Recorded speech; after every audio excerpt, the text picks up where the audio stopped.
Conta pra mim, como é que tá a sua memória? Você anda assim, se esquecendo com frequência das coisas? Tá desatento? Sente dificuldade em processar? Sabe assim, vai processando lento assim algumas informações? Teve Covid-19? Ficou com alguns lapsos, perda de memória? Se as suas respostas foram afirmativas para alguma das alternativas, é bom você ficar atento. Para falar sobre esquecimento e esclarecer para a gente algumas dúvidas, eu convido aqui na nossa casa o nosso querido neurocirurgião, Dr. Júlio Pereira. Seja bem-vindo, doutor. Tudo ótimo, obrigado. Tudo ótimo. Doutor, eu já ouvi várias pessoas, meus amigos, familiares, falando assim: a Biane, eu ando tão esquecida, desatenta, eu não sei o que está acontecendo. Tem sido comum, doutor? Muito comum. Só para você ter ideia, Biane, a memória já é uma queixa muito comum, né? Então, comumente no consultório, no dia a dia, as pessoas falam: minha memória não está legal, né? Primeira coisa mais importante é entender o que é memória. É nossa capacidade de pegar uma informação. Então, a atenção tem um papel muito grande. A maioria das pessoas que queixam de memória não é bem a memória de guardar a informação, é mais o problema relacionado à atenção. Então, é gente multitarefa, tá com burnout, gente deprimida, então falta aquela motivação de fazer alguma coisa, gente ansiosa, tá pensando no problema lá na frente, não tá atento na conversa, né? E além disso, em especial o seu público, né? O público feminino, isso já tá mais do que comprovado, que ela tem muito mais tarefa no dia a dia. Então ela fala: eu esqueci uma coisa no fogo, mas tá olhando a coisa no fogo, tá cuidando do neto, do filho, o marido esqueceu alguma coisa, ainda tem o trabalho. Pondo roupa lavar, ainda tem um trabalho. Hoje em dia as mulheres trabalham, né? Sim. Não só o trabalho doméstico é tão pesado. Então, esse é o problema mais comum da gente ver. O estresse, burnout. E, obviamente, a população da terceira idade, que também é grande parte do seu público, a partir dos 70 anos aumenta muito a incidência da doença de Alzheimer. Que é um problema muito sério, é um problema global. Os Estados Unidos já coloca como prioridade de pesquisa, avançando muito devagar ainda, né? Tem poucas medicações que podem modificar o curso da doença, mas normalmente quem mais se queixa é justamente essa questão da depressão, ansiedade e o estresse, né? Doutor, na pandemia, vamos dizer que dificilmente quem não teve isso, quem não ficou ansioso, quem não ficou chateado, até depressivo, né? Essas características de agora, pode ser um pouquinho desse período pandêmico também, doutor? Sem dúvida nenhuma. Essa semana saiu uma das revistas mais importantes, na Lancet, né? Ela colocou o seguinte, que é recorde histórico do número de transtorno de ansiedade e depressivo. Olha o número, 76 milhões de novos casos em 2020. Nossa. Ainda não saiu 2021, porque demora esses trabalhos serem publicados, né? E 53 milhões de pessoas com novos casos de depressão. Então, é ansiedade 76 milhões, depressão, nunca na história. Inclusive, a Sociedade Mundial dos Psiquiatras falaram isso, que a gente nem tem logística, nem capacidade de tratar tanta gente, né? Nem profissional. Doutor. Então, realmente, isso está sendo um problema muito sério, e por causa da pandemia. O que acontece no nosso cérebro em relação à memória ou esquecimento? Acontece alguma coisa? Desliga alguma coisa, doutor? Desliga sim, vamos explicar aqui direitinho. O que acontece? A memória, nosso conhecimento ainda é primário, vamos colocar assim, né? A gente já entendeu muita coisa, hoje em dia tem ressonância funcional, mas o que acontece? A gente, quando vai pensar em memória, a gente pensa que não é um HD do computador no telefone. Exato. Você viu essa cena, você gravou lá um vídeo, mas não é assim. A gente tem a parte visual, fica em uma região, a gente sabe que a parte auditiva, na nossa sociedade, a visual e a auditiva tem um destaque muito grande, né, de memória, mas tem um olfato também. Quem nunca lembrou de um cheiro, lembrou de um momento, né, de uma sensação. Da comida da avó. Da comida da avó, né, o gosto também, mas em especial o visual e o auditivo se destacam. E na hora que essa informação, a gente precisa dessa informação, nem sempre ela vem de uma vez. E isso vem uma coisa interessante, né? Quando você tem um apelo emotivo de uma sensação, você já deu o exemplo da comida da avó, é mais fácil de ser memorizado. Então, todo mundo que estuda sabe isso, né? E tem um monte de forma de conexão. Por quê? Como a memória ela fica meio esparsa, tem que criar estratégias para quando você precisar dessa informação. Então, é como se fossem os gatilhos, né? Que você lembra de uma coisa por causa disso, né? Aí você resgata. E resgata. E o sistema límbico, ele está muito envolvido. Tanto por bem, quando você memoriza uma coisa, porque teve ou um aspecto, uma memória boa e você lembra daquilo mais fácil, ou até uma memória ruim também você lembra mais fácil. Mas também ele está muito prejudicado quando a pessoa está estressada e ansiosa. Porque quando ela está estressada e ansiosa, você tem uma dificuldade muito grande de memorizar, o cortisol aumenta. E tem outro aspecto da memória, que às vezes a gente fala memória de uma maneira geral, mas tem a memória do curto prazo, que é nós dois conversando, né? Você fala o nome, você lembra de uma coisa, e a memória do longo prazo, que é uma coisa que você está estudando e você vai precisar para o resto de sua vida, no momento de um concurso, né? E essa memória, ela tem uma modulação muito grande com essa capacidade da gente de criar estratégias para tentar lembrar disso. E o estresse prejudica. E o que mais ajuda chama sono. Então, muitas vezes, quando a pessoa reclama de memória, a gente já pergunta como está o sono. E o sono tem um papel muito grande na consolidação da memória. Por isso que muita gente com depressão tem insônia também, né, doutor? É um dos sintomas, né? É, perfeito. E, inclusive, a gente às vezes fica na dúvida se é causa ou consequência. Exato. Será que a pessoa está com insônia, está dormindo mal e está desenvolvendo transtorno depressivo e ansioso por causa disso? Ou é consequência, né? Ela está ansiosa, tá? E normalmente tem que tratar os dois. Doutor, o senhor está com o cérebro aí na cabeça? Na cabeça sim, mas na mão. E eu estava lendo uma matéria esses dias falando que essa coisa do esquecimento, esse período pandêmico, ele até fez com que o nosso cérebro diminuísse. Isso é verdade? Como é que isso acontece? Perfeito. O que acontece? O estresse crônico, ele modifica o nosso cérebro. Então, quem não viveu, como você falou, né? Qualquer pessoa normal ficou anormal na pandemia, não tem jeito, né? E a ansiedade e a depressão, que você viu um conhecido morrendo, alguém que ficou grave, medo de pegar doença, né? O estresse é uma coisa boa para o nosso corpo. É o quê? Lá nos primórdios era para a gente se defender, para a gente agir rápido. Mas quando ela fica 6 meses, 1 ano, 2 anos, como aconteceu na pandemia, isso prejudica o cérebro. Então, tem estudos funcionais mostrando que diversas áreas relacionadas à memória realmente foram prejudicadas. Por causa... Aí tem um monte de teoria, né? Se é por causa do Covid, a própria infecção do Covid prejudica a memória e associado a isso o estresse crônico também. Então, parece que são as duas coisas juntas. Mas são recordes, números... Óbvio que na época da Segunda Guerra a gente não tinha dados tão precisos, né? Mas muitos falam que comparava ao evento de guerra, né? E para piorar ainda tem guerra também agora, né? Ai, doutor, quanta coisa, não é? Como que a gente trata isso? Existe um tratamento? Como que a gente consegue identificar que isso realmente está prejudicando? Pode seguir, de repente, para um Alzheimer? Como que a gente vê isso? Primeira coisa é notar que alguma coisa não está legal, que é isso que você está falando, né? Minha memória não está legal, tudo isso. E aí vai identificar a causa. Normalmente pode ficar tranquilo que a grande maioria das coisas não é uma doença grave, não é doença degenerativa, não é Alzheimer que você está passando, nada disso.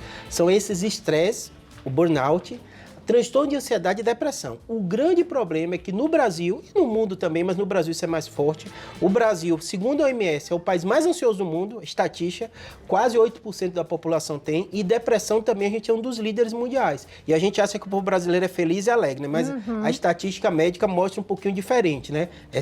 A gente é muito ansioso mesmo, né? E normalmente as pessoas não procuram ajuda. Então elas vão acumulando, vão prejudicando, né? E a gente sabe que isso pode culminar, né, com casos mais graves, chegam a suicídio, né? Mas isso é raridade, né? Acontece, por isso tem que tratar, mas a perda da qualidade de vida. Então são casais que muitas vezes têm um relacionamento ruim, filhos, né, que são traumatizados por isso, né? Porque o pai e a mãe estão passando por momentos de uma doença, ela não identifica e não procura auxílio médico. Se ela infarta, ela vai no médico, né? Mas se ela tem um transtorno depressivo de ansiedade, ela não procura ajuda.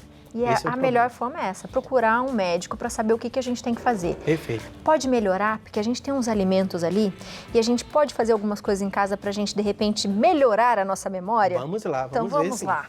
Porque a gente sabe, né, doutor, que tem até aqueles jogos que a gente falava muito de memória. Isso ajuda também? Ajuda. Pode ir, doutor. O que acontece? Normalmente, o brasileiro também tem isso, né? A gente quer fórmula mágica, que é o alimento, que é o comprimido, né? O que eu posso fazer, tomar, para dar tudo certo hoje, né? Não tem. Isso aqui que você mostrou é o clássico aqui de uma alimentação balanceada, que a gente tem que ter. Eu vou falar cada um dos itens, o que é que tem, o que é importante que ajuda a memória, Legal, né? doutor. Todos esses alimentos verdes, né? Eles têm uma coisa muito importante, que é a B9, que é o folato, que tem um papel muito grande no nosso cérebro e é importante. Se você tem uma deficiência de vitamina B9, um dos sintomas é o formigamento, mas também a piora da memória.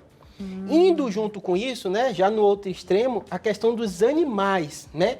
A vitamina B12 tem um papel muito relevante na nossa memória. Eu sei que hoje em dia está crescendo muito a questão das pessoas veganas, vegetarianas, mas se ela faz acompanhamento nutricional, o médico muitas vezes vai precisar repor isso, porque precisa. E é uma coisa que fica depositada no nosso fígado, até de longo prazo. Se você comer, pode ficar até 3, 4 anos. Só que o que está acontecendo no Brasil? Aumentou muito, tem um estudo até muito interessante daqui, a carência, porque é muito caro. Então, muita gente está substituindo esse tipo de alimento, né? E às vezes sem orientação médica, ou não por ser vegetariano ou vegano, né? E aí acaba tendo uma deficiência. E qual o sintoma? Piora da memória, formigamento também. Então, esses dois têm um destaque muito grande, né? Aqui você colocou algumas coisas que eu sei que algumas são polêmicas, né? Mas são importantes, né?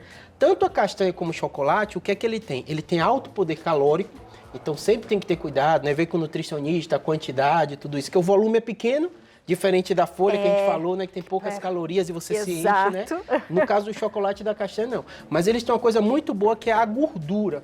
A gordura é essencial para formar a bainha de mielina, tudo isso, né? Mas tem que olhar a quantidade para não aumentar muita caloria, mas cumpre o papel essencial, né? Legal, por isso que muita gente leva quando vai fazer prova, para fazer não é? prova. Em especial o chocolate que você já colocou aqui, o preto, o amargo, né? Ele tem um aspecto bem positivo. E a gente já emenda com ovo. Ah, que é um excelente alimento. Excelente não alimento. É? Foi um vilão durante muito tempo, Muito né? Mas tempo. a gente sabe que é muito rico em proteína. E tem a questão da gema, que era o vilão mais até do que a clara, né? Mas a mesma coisa que a gente falou. Colesterol tem que ficar atento, mas tem um papel muito grande para o nosso organismo e ajuda bastante. Várias partes do nosso corpo precisa de gordura. Então a gordura ela é essencial mesmo. Boa. Tá bom?